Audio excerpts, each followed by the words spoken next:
What on earth is this food? Huh? My mother-in-law Pam exclaimed, tossing my container straight into the trash. What are you doing? How could you bring these leftovers? Biting back my words, I tidied up the spilled food, shooting her a sharp look. I'm out of here. And don't come back. I'm Maggie, a 30-year-old office worker. So here's the news. I just tied the knot with Richard. We first crossed paths on a group blind date. Honestly, I almost bailed, but a friend convinced me to balance the group. Who knew? Fate was calling. Richard totally caught my eye. Super charming and easy on the eyes. Chatting with him was super engaging, and I found myself being attracted to him. We swapped our numbers and the texting began. Dinners, movies, the usual couple stuff followed. Every hangout was pure gold. We were totally into each other. After going out for a bit, he spilled his feelings and boom, we were officially a thing. Everything was on the up and up with us. His date game was strong, had me on cloud 9. I was head over heels, especially seeing how he treasured me. About a year in, he hit me with the big question. Maggie, I can't picture life without you. Forever together. Sound good? Will you marry me? Absolutely. And just like that, wedding bells were in the air. Then came intro time. We met the folks. Richard, being genuine, really clicked with my parents. They were all, Treat our girl right. Promise, she's in good hands.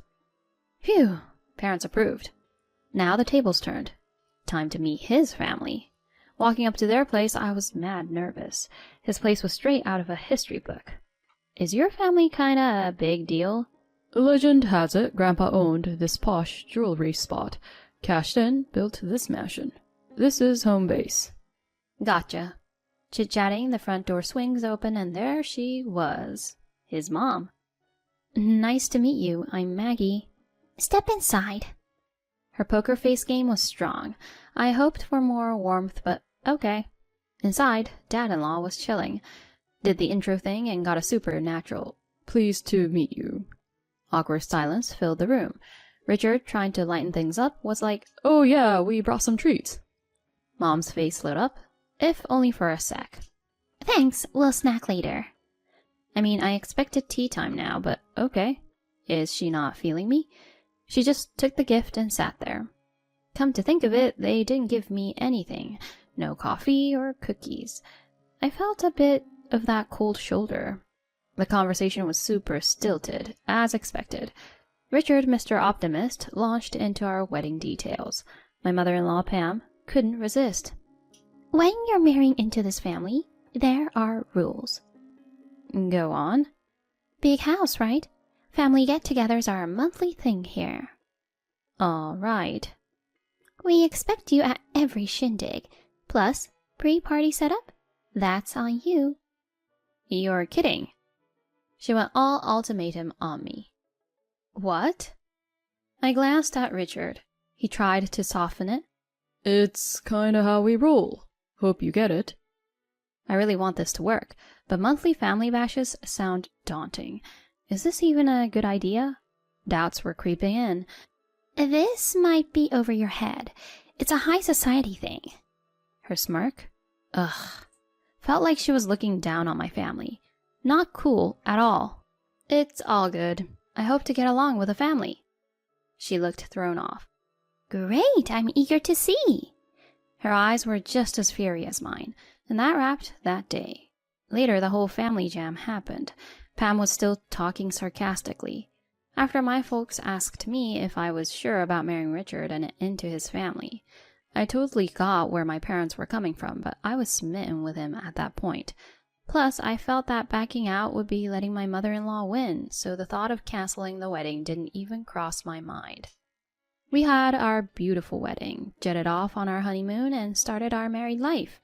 About a fortnight later, we had one of those family gatherings Pam had talked about. We decided to give it a shot. I was curious if the rest of the family would be more welcoming, or if they'd be as frosty as her. Stepping into their home, there she was, seemingly waiting just for me. Took you long enough. Hurry up and get ready, she said, her face as cold as ice, and steered me into the kitchen. I slipped on an apron, and she said, You're on food duty for 20 today. I thought to myself, are you kidding? Why such a big get-together outside of holidays? Cooking under her watchful eye was daunting. She critiqued me nonstop. You're all thumbs. Do you even know how to handle a kitchen? Your chopping's all over the place. But I've always been confident in my cooking. Heck, I felt she wasn't any better with a knife. Maybe she was just looking for excuses to nitpick. I brushed her comments aside, focusing on the task at hand. Time was ticking, and guests were coming. After wrapping up in the kitchen, I felt wiped out. I was about to catch my breath in the living room when my father-in-law Wally chimed in. Hey, could you set the table? So there I was, laying out dinnerware. I was dying for a breather, but no chance. With everything set, I plopped down on the sofa with some water. Pam was quick to notice. Why are you sitting? Say hi to everyone. It felt a bit over the top since I was merely resting for a second, but I figured I should mingle, so I headed over. The room was packed. I was overwhelmed. About 20 folks, just like she said. Some looked familiar from the wedding. As I introduced myself, they all responded warmly. When they got a taste of the food I'd prepared, the compliments rolled in. You made this, Maggie? Yes, I hope you enjoy it. It's outstanding. Well done. Much appreciated. They were genuinely lovely. They ensured I took a break, even reminding me to eat. Thank you for making all these dishes for us, Maggie. Their thanks was heartwarming, but in the middle of a conversation, Pam beckoned. Why are you lazing around? She quipped. I'm not. I was just mingling. You should be serving, not chatting. I'll do the talking. What? It felt like she was purposely sidelining me. My brief bonding time with the family was all I got. She kept me running errands the whole party. And the post-party cleanup? A total nightmare. She barked orders, but didn't lift a finger. With Richard and his dad out cold from too much booze, the cleaning was all on me.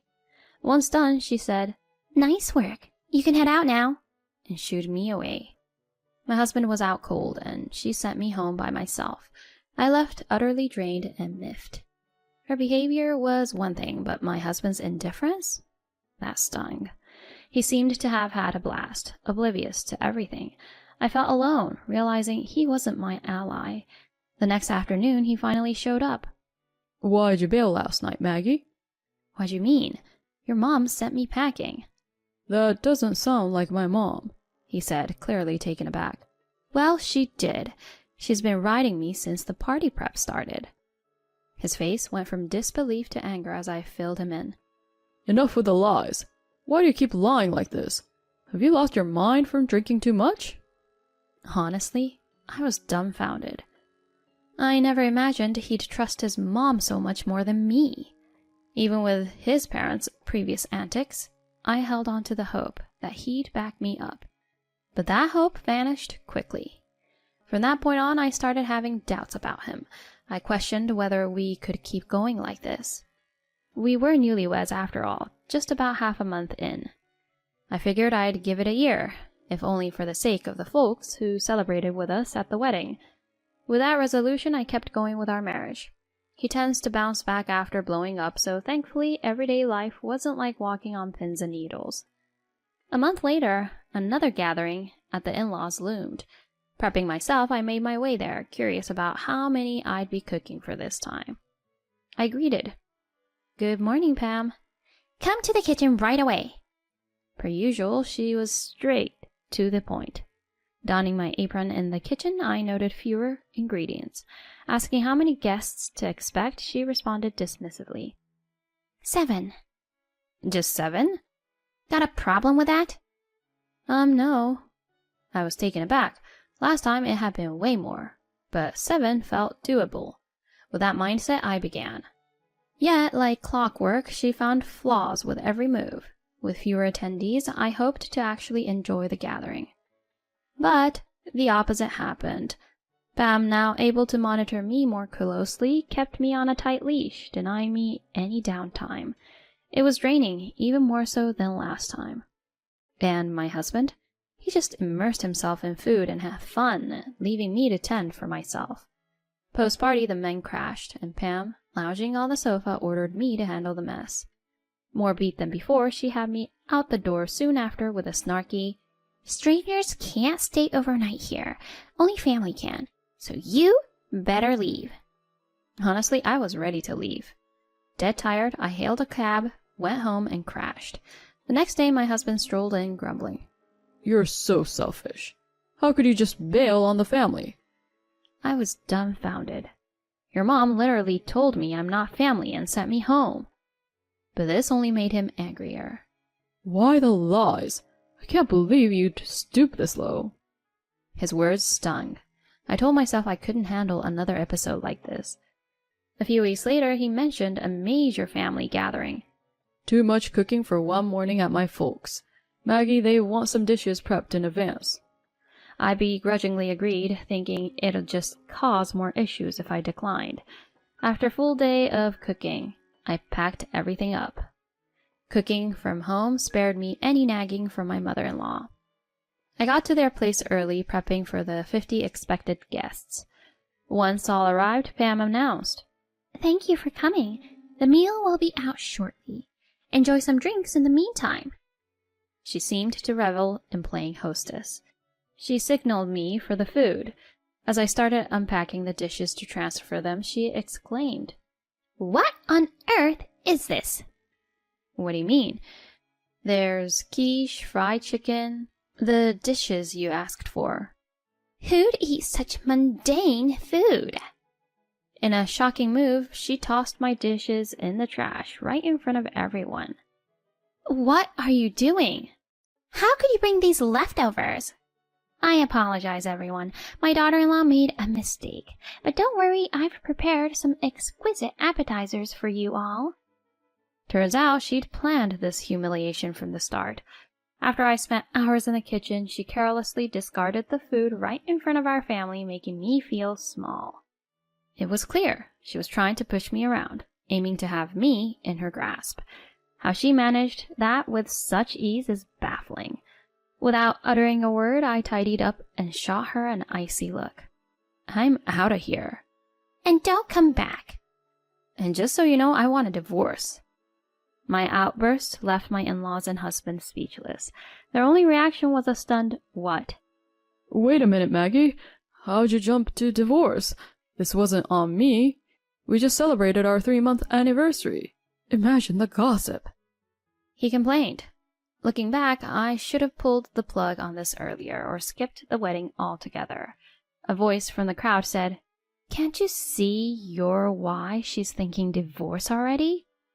More voices pitched in. "That's right. If he can't stand up for his wife against his own mom's antics, that's just sad." "For real?" "From day one, Pam has been nothing but nasty to Maggie." "And the silent duo, husband and so, are equally bad." The relatives laid into the in-laws, who were visibly shaken. "Hang on, everyone. What's the deal here?" Pam stuttered as relatives began to rise. "We can't stomach your antics anymore. Truth be told, these monthly invites are a total drag. We came out of respect for family, but seeing your constant digs at your daughter-in-law, we're done." Another voiced their agreement. "Count our family out too." As the room buzzed with movement and chatter, Pam's distress was clear. "Wait, what did we do?" Choosing to exit with the crowd, I heard my husband's desperate plea. "Maggie, I messed up. Please, give me another chance." But a relative's response was swift. "Grow up. Where were you when she needed you?" Later, I got an attorney to set the divorce wheels in motion. He dragged his feet a bit, but the mention of court had him signing on the dotted line. Since that day, it seems, the in-laws' invite list has dwindled to none. Word is, Pam's now a shadow of her former self. And my ex? He's become the joke at his office and around town, known as the guy who lost his wife in a flash. Rumor has it, work's not going so well for him. Can't say I'm surprised. Meanwhile, I've settled back with my parents and jumped back into my career. Thank heavens I hung onto that job post-wedding. For now, it's all about work and saving up. I've pressed pause on the whole love scene, but when I'm game to dive back in, I'll be vetting the in-laws for sure.